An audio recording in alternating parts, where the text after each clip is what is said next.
تعزیت پیش کرنے جاتے ہیں تو کچھ افراد دروازے پہ کھڑے ہوتے ہیں، تو جب پوچھتے ہیں کہ یہ کون ہے تو کہتے ہیں کہ یہ صاحب عزا ہے۔ کوئی کہتے ہیں کہ ان کی ماں مر گئی ہے،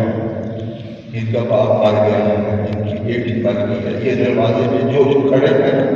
یہ صاحب عزا ہے۔ تصور کرنا ہی کافی ہے کہ آج صاحب عزا یا رسول اکرم ہے کہ جن کی بیٹی اس دنیا سے جا رہی ہے،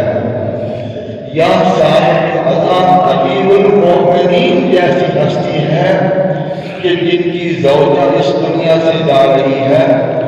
یا صاحب عزا حسن و حسین علیہ السلام ہے، اور حقیقی صاحب عزا آج کے ہمارے مولا ہمارے امام زمان قطب عالم امکان یوسف زہرا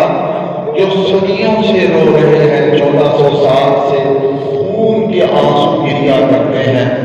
اور رو رہے ہیں، یہ صاحب عزا ہے۔ تو ہم ان کی بارگاہ میں تعظیم پیش کرتے ہیں،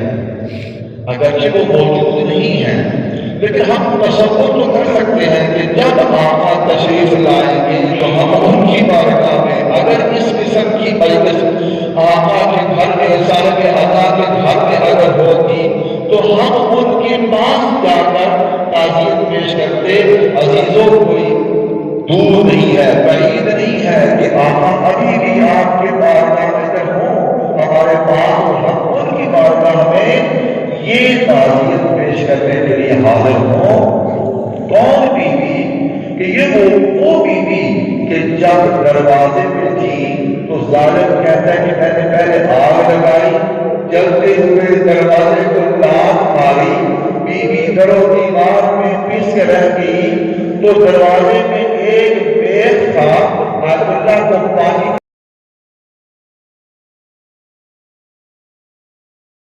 کہتے ہیں کہ بیت سے پوچھنا ہے نا کہاں، تو زہرا کی پسلیوں سے پوچھو کہ وہ بیت کہاں گیا۔ بس آقا جانی نے ایک آواز دی، ایک ایسی حالت تھا پہ آ گئی، کہا اے فضا مجھے سہارا دو، میرا محسن شہید ہو گیا۔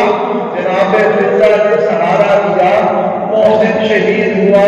اور جب خوشی سے کچھ سہارا ملا تھا کہا میرا سر کا تاج، میرا سردار علی کہاں آقا جانی اس کے گلے میں رسی کار کر کے شاہ دربار میں لے جا رہے ہیں۔ آقا جانی